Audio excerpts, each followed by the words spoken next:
قرآن پاک کی جو آیت مبارکہ میں نے آپ کے سامنے تلاوت کی، ارشاد فرمایا یا ایھا الذین آمنوا، اے ایمان والو، استعینوا، مدد چاہو، بالصبر، صبر سے، والصلاۃ، اور نماز سے، ان اللہ مع الصابرین، بے شک اللہ تبارک و تعالی صبر کرنے والوں کے ساتھ ہے۔ اس آیت مبارکہ کے اندر اللہ تبارک و تعالی نے نماز اور صبر سے استعانت یعنی مدد مانگنے اور مدد طلب کرنے کا حکم ارشاد فرمایا ہے۔ ساتھ میں یہ خوشخبری بھی سنائی ہے کہ صبر کرنے والوں کے ساتھ اللہ تبارک و تعالی کی ذات ہے۔ آیت مبارکہ کے اگلے حصے کے اندر ارشاد فرمایا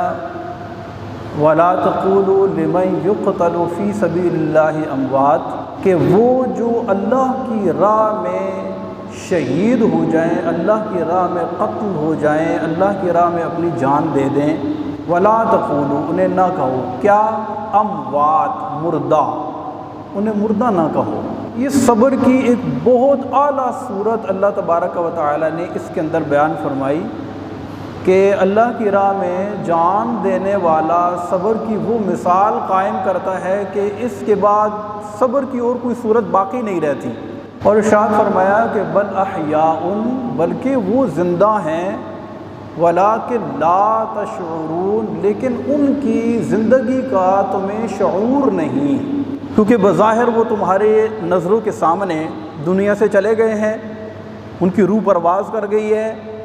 تم نے انہیں دفن کر دیا ہے، ان کی وراثت تقسیم ہو گئی ہے، ان کی بیواؤں نے عدت گزرنے کے بعد نکاح کر لیے ہیں، بظاہر تمہیں ایسے لگتا ہے کہ وہ مر گئے ہیں، لیکن فرمایا وَلَٰكِن لَا تَشْعُرُونَ، ان کی زندگی کا تمہیں شعور نہیں۔ اور ایک اور مقام پر سورۃ النساء کے اندر اللہ تبارک و تعالی نے ارشاد فرمایا وَلَا تَحْسَبَنَّ الَّذِينَ قُتِلُوا فِي سَبِيلِ اللَّهِ أَمْوَاتًا، کہ وہ جو اللہ کی راہ میں لڑتے ہوئے شہید ہو جائیں انہیں مردہ گمان بھی نہ کرو، وَلَا تَحْسَبَنَّ الَّذِينَ، گمان نہ کرو، یہ یقین رکھو کہ وہ مر گئے ہیں، بل احیاء، بلکہ وہ زندہ ہیں، عند ربہم، اللہ کے ہاں، یرزقون، انہیں رزق دیا جاتا ہے۔ اور اللہ کی راہ میں شہید ہونے والوں کے بارے میں ہمارے نبی پاک صلی اللہ علیہ وسلم نے ارشاد فرمایا، بخاری شریف کی حدیث ہے، جب کوئی بندہ مسلح ہو کر سرحد کی حفاظت کے لیے ایک دن پہرا دیتا ہے، کتنا؟ ایک دن، فرمایا خیر من الدنیا وما فیہا، وہ اس کا ایک دن سرحد اسلامیہ اور مملکت اسلامیہ کی سرحد کی حفاظت کے لیے ایک دن کا پہرا دینا دنیا وما فیہا، اور جو کچھ اس کے اندر موجود ہے اس سے بہتر ہے۔ اور ایک ابن ماجہ شریف کی حدیث پاک ہے، اس میں میرے نبی پاک صلی اللہ علیہ وسلم نے ارشاد فرمایا کہ جب کوئی بندہ سرحد کی حفاظت کے دوران شہید ہو جاتا ہے تو اللہ تبارک و تعالیٰ اسے جنت میں اعلیٰ مقام عطا فرماتا ہے، جنت کے اندر اسے رزق دیا جاتا ہے، اور زندگی کے اندر جو نیک اعمال کرنے کا اس کا معمول تھا اللہ تبارک و تعالیٰ قیامت تک اس کے ان نیک اعمال کا تسلسل کے ساتھ اسے اجر عطا فرماتا رہتا ہے۔ اور آگے ارشاد فرمایا کہ جب محشر کے میدان میں کل قیامت کے روز جب کہ سورج 1.25 میل پر رہ کر آگ برسا رہا ہوگا، تانبے کی دہکتی ہوئی زمین پر لوگوں کو ننگے پاؤں کھڑا کیا جائے گا، اور اللہ تبارک و تعالیٰ کا جلال عروج پر ہوگا، اس وقت اللہ کی بارگاہ میں کوئی ہم کلام ہونے کے قابل نہیں ہوگا۔ اس وقت جب وہ اللہ تبارک و تعالیٰ کی بارگاہ میں یہ شہید پہنچے گا تو اللہ کے نبی صلی اللہ علیہ وسلم ارشاد فرماتے ہیں اس پر کوئی گھبراہٹ نہیں ہوگی، وہ ڈرے گا نہیں، اسے کوئی تردد نہیں ہوگا، اسے کوئی پریشانی لاحق نہیں ہوگی، وہ بالکل مطمئن ہو کر رب کی بارگاہ میں حاضر ہوگا۔ اور میرے نبی صلی اللہ علیہ وسلم نے ارشاد فرمایا کہ جب کوئی بندہ شہید ہو جاتا ہے تو شہید کے خون کا پہلا قطرہ ابھی زمین پر نہیں گرتا کہ اللہ تبارک و تعالیٰ اس کے سارے گناہ معاف فرما دیتا ہے، اور ہزاروں سال کی عبادات ایک طرف، لیکن شہید ہونے والے خوش نصیب کی شہادت کا عمل ایک طرف، ایک لمحے میں اللہ تبارک و تعالیٰ اسے ہزاروں سال کی عبادت کا ثواب عطا فرما دیتا ہے، اور خالی اس کی مغفرت نہیں ہوتی۔ آگے سنیے، میرے نبی صلی اللہ علیہ وسلم نے ارشاد فرمایا،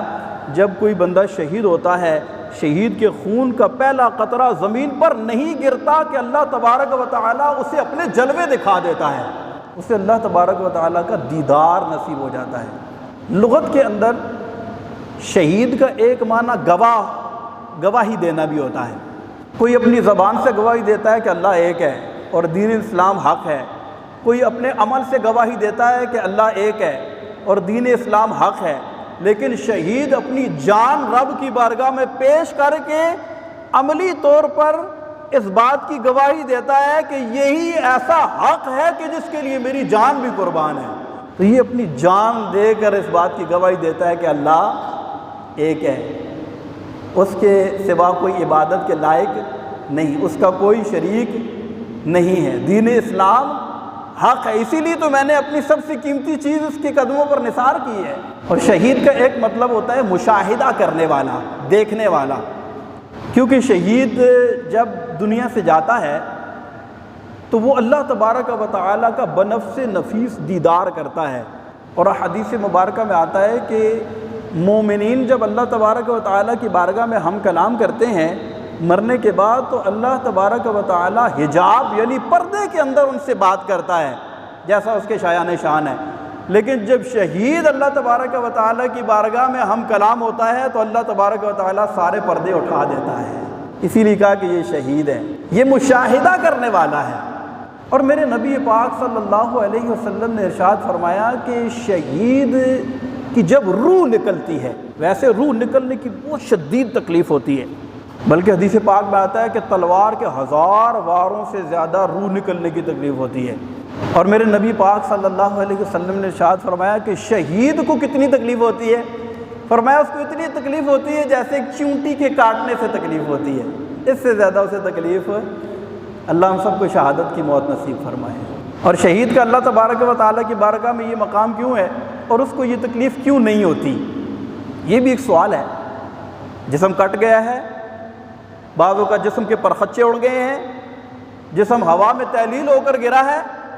ذرہ ذرہ الگ ہو گیا ہے، بوٹی بوٹی الگ ہو گئی ہے، تکلیف کیوں نہیں ہے؟ سوال ہے۔ تکلیف اس وجہ سے نہیں ہے کہ وہ اس کا دیدار کر رہا ہے، اس کا جس نے یوسف کو بنایا ہے، اور یوسف کو دیکھنے والی وہ عورتیں جنہوں نے اپنے ہاتھ کاٹ لیے تھے اور انہیں تکلیف کا احساس نہیں ہوا۔ اس کو قرآن میں اللہ نے بیان کیا ہے، وَقَطَّعْنَا أَيْدِيَهُنَّ وَقُلْنَا حَاشَ لِلَّهِ مَا هَٰذَا بَشَرًا إِنْ هَٰذَا إِلَّا مَلَكٌ كَرِيمٌ، یعنی مصر کی عورتوں نے اپنی انگلیوں کو کاٹا۔ اچھا، گرامیٹیکل پوائنٹ آف ویو سے، اور اگر اس کا ہم لغت کے اندر اس کی میننگ دیکھیں، قطعنا اس کا مطلب کیا ہے، تو آپ کو یہ ملے گا کہ قطع کا مطلب ہوتا ہے کاٹ لینا کسی چیز کو، اور یہاں پر جو باب استعمال ہوا نا قطعنا ایدیہن، تو اس کا مطلب یہ ہے کہ انہوں نے اپنی انگلیوں کو بار بار کاٹا۔ جیسے ہم قیمہ بناتے ہیں نا، گوشت کا قیمہ بناتے ہیں، تو انہوں نے گویا کہ اپنی انگلیوں کو قیمہ بنا لیا، لیکن کیا ہوا، انہیں تکلیف کا احساس، وہ کہتے ہیں ما ھذا بشرا ان ھذا الا ملک کریم، یہ تو کوئی معزز فرشتہ لگتا ہے، یہ تو کوئی انسان نہیں ہے۔ تو وہ یوسف جس کو دیکھ کر مصر کی عورتیں اپنی انگلیاں بار بار کاٹیں اور انہیں تکلیف کا احساس، اور جو یوسف کے خدا کو دیکھے اسے تکلیف کا احساس ہو سکتا ہے؟ جو یوسف کے خدا کو دیکھ رہا ہے اس کی روح نکل رہی ہے، اور اس مزے کے اندر، اس سرور کے اندر اتنا سرشار ہے کہ اسے تکلیف کا احساس ہی نہیں ہے۔ اسی لیے میرے نبی پاک صلی اللہ علیہ وسلم نے ارشاد فرمایا کہ جب جنتی جنت میں چلے جائیں گے اور شہید بھی جنت میں چلا جائے گا، اس سے پوچھا جائے گا تجھے جو نعمتیں ملی ہیں اس سے مطمئن ہو یا نہیں ہو؟ وہ کہے گا میں بہت خوش ہوں۔ پوچھا جائے گا تیری کوئی خواہش؟ وہ کہے گا میری خواہش یہ ہے کہ میں 10 مرتبہ دوبارہ دنیا میں جاؤں، بار بار تیری بارگاہ میں شہید ہوں، میری یہ تمنا ہے۔ یعنی اسے وہ جو لطف، وہ مزہ، وہ سرور جو رب کے دیدار میں شہید کو نصیب ہوتا ہے، وہ اتنا ناقابل فراموش ہوگا کہ جنت میں جا کر بھی کہے گا مولا مجھے پھر بھیج نہ، میں پھر شہید ہوں اور پھر تیرا دیدار کروں۔ تو شہید کی اتنی فضیلت ہے، اتنا مقام ہے، اتنا مرتبہ ہے۔ 6 ستمبر کو ہم لوگ یوم دفاع کے طور پر اس عظیم دن کو یاد کرتے ہیں، اور اس عظیم دن میں وہ لوگ، وہ نفوس قدسیہ جنہوں نے ہمیں اس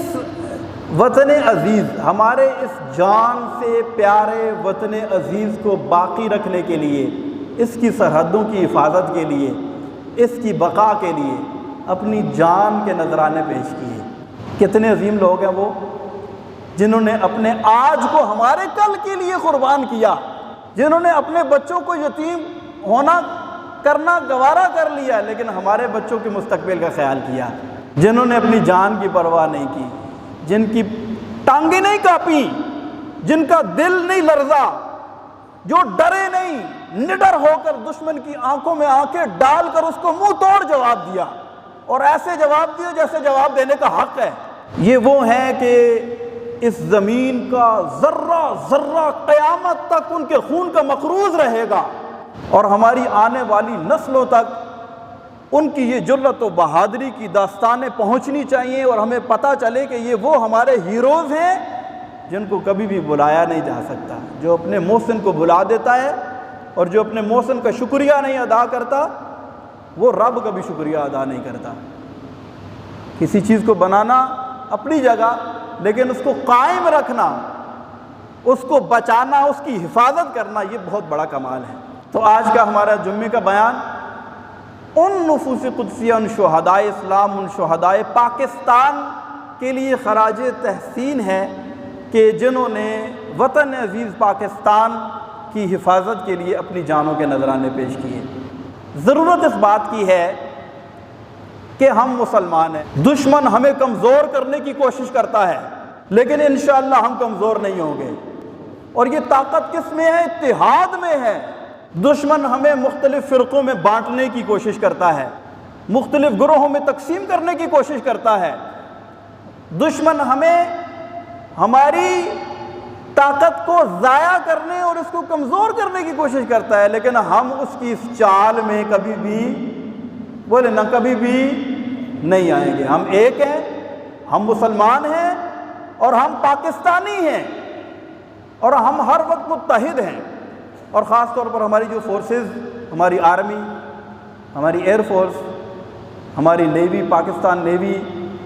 اور ہمارے جتنے بھی ادارے جو ہماری وطن کی حفاظت کے لیے، جو ہمارے لیے راتوں کو جاگتے ہیں، ہمیں چین کی نیند سلاتے ہیں، جو سر ہتھیلی پر رکھ کر دن رات ہماری حفاظت کرتے ہیں، ہماری دعائیں ان کے ساتھ ہیں، ہماری مورل سپورٹ ان کے ساتھ ہے، وقت پڑھنے پر ہماری جان بھی ان کے ساتھ ہے۔ اور جس طرح وہ اپنی جان ہتھیلی پر رکھ کر اس وطن عزیز کی حفاظت کرتے ہیں، خدا نہ خواستہ اگر وقت آ گیا تو ہمارا بچہ ان کے شانہ بشانہ کھڑا ہوگا انشاءاللہ۔ میں آپ کو عرض کروں کہ دشمن ہر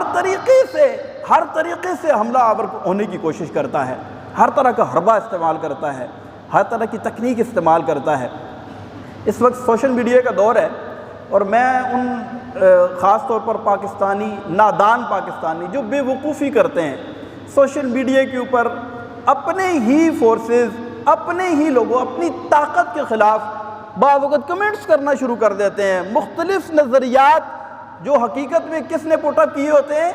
دشمن نے، اس کو آگے سپریڈ کرنا، آگے پھیلانا شروع کر دیتے ہیں۔ کبھی بھی دشمن کی چال میں نہ آئیں۔ ہم الحمدللہ ایک ہیں، ہم ایک تھے، اللہ نے ہمیں کامیاب کیا، ہم ایک ہیں اور قیامت تک انشاءاللہ ایک رہیں گے۔ اللہ تبارک و تعالی ہماری اس وحدت کو ہمیشہ قائم و دائم رکھے۔ میں سلام پیش کرتا ہوں ان شہداء کو کہ جنہوں نے اپنے خون کا قطرہ اس ملک کی بقا کے لیے بہایا۔ میں سلام پیش کرتا ہوں ان ماؤں کو جنہوں نے اپنے بیٹوں کے نذرانے اس وطن کی بقا کے لیے، اس کی سالمیت کے لیے قربان کیے۔ اور میں سلام پیش کرتا ہوں اپنی تمام فورسز کو، اپنی پاکستان آرمی کو، پاکستان ایئر فورس کو، پاکستان نیوی کو، اور پاکستان کی حفاظت کے لیے ہر وقت کمر بستہ رہنے والے ہر اس جوان کو کہ جو جذبہ شہادت سے سرشار ہے۔ اللہ تبارک و تعالی ہمارے اس چمن کو تا قیامت ہرا بھرا رکھے۔ آمین بجاہ النبی الامین۔